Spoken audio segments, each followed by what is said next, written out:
ঠাকুর মা স্বামীজির শ্রীচরণে ভক্তিপূর্ণ প্রণাম জানিয়ে স্বামী গম্ভীরানন্দ রচিত শ্রীরামকৃষ্ণ ভক্তমালিকা থেকে আজকের নিবেদন স্বামী ব্রহ্মানন্দ। রামকৃষ্ণ মিশনের কার্যের প্রসার হওয়ায় উহাকে আইন অনুসারে রেজিস্ট্রি করা আবশ্যক। এই উদ্দেশ্যে মহারাজ দাক্ষিণাত্য গমনের পূর্বেই 1908 অব্দের প্রথমাংশে স্বামী সীমানন্দ ও অখণ্ডানন্দের সহিত বলরাম মন্দিরে অবস্থান করিয়া আলোচনা চালাইতেছিলেন। স্বামী শারদানন্দও সেই আলোচনার মধ্যে মধ্যে যোগ দিতেন। এইরূপে মিশনের উদ্দেশ্য ও কার্য দ্বারা স্থিরীকৃত হইয়া গেলে মহারাজের দাক্ষিণাত্য হইতে প্রত্যাবর্তনের পর 1909 খ্রিস্টাব্দে 4 মে মিশনকে রেজিস্ট্রি করা হইল। মহারাজ দ্বিতীয়বার দাক্ষিণাত্যে গমন করেন 1916 খ্রিস্টাব্দে জুলাই মাসে। ইতঃপূর্বে মাদ্রাজ মঠে নিজস্ব জমি হইয়া গিয়াছে। মহারাজ নূতন মঠবাটির নকশাদি দেখিয়া দিলেন এবং 4 আগস্ট মহাসমারোহে উহার ভিত্তি স্থাপন হইল। ইহার 1 সপ্তাহ পরে তিনি বাঙ্গালোরে গেলেন। সেখানকার মঠে প্রতি রবিবার অস্পৃশ্য জাতির অনেকে আসিয়া কীর্তনাদি করিত। ইহাতে মহারাজ বড়ই প্রীত হইতেন, তাহাদিওকে উৎসাহ দিতেন এবং প্রাণ খুলিয়া আশীর্বাদ করিতেন। এমনকি একদিন তাহাদের পল্লীতে তাহাদের দেবালয়ে উপস্থিত হইয়া সকলকে অবাক করিয়াছিলেন। বাঙ্গালোর হইতে তিনি মেলকোট, শিবসমুদ্রম ও মহীশূরের দেবস্থানাদি দর্শনে যান এবং পুনরায় ব্যাঙ্গালোরে প্রত্যাবর্তনান্তে কন্যাকুমারী যাত্রা করেন। পথে মন্দিরাদি দর্শন করিতে করিতে তিনি ক্রমে ত্রিবান্দ্রমে উপস্থিত হইলেন। এখানে আশ্রম স্থাপনের জন্য পূর্ব হইতে ভূমি সংগৃহীত ছিল। মহারাজ 9 ডিসেম্বর ভিত্তি স্থাপন করিলেন। কন্যাকুমারীতে প্রায় 1 সপ্তাহ অবস্থানকালে তিনি প্রতিদিন দেবী দর্শন করিতেন এবং মন্দিরে ভাবে বাহ্যহারা হইয়া অনেকক্ষণ স্থানবৎ বসিয়া থাকিতেন।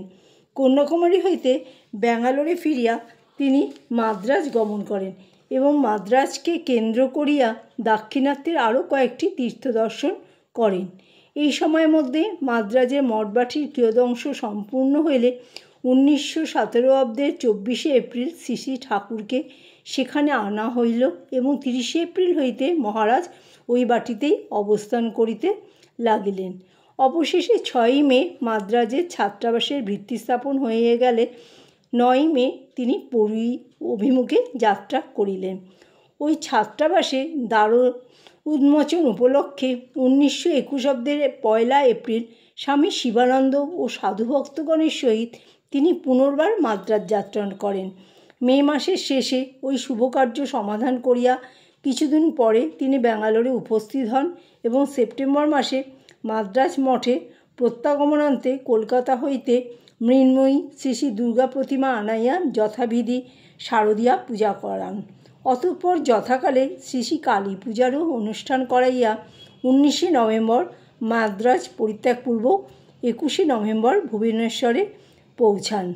দাক্ষিণাত্যে ভ্রমণ একই স্থানে সন্নিবিদ্ধ করিলেও স্মরণ রাখিতে হইবে যে অন্যবর্তী সময়গুলিতে মহারাজ বিভিন্ন মঠ, মিশন কেন্দ্র ও তীর্থাদি দর্শনে এবং তৎসলে উৎসাহবর্ধনে ও পুণ্যস্মৃতি স্থাপনে ব্যবহৃত ছিলেন।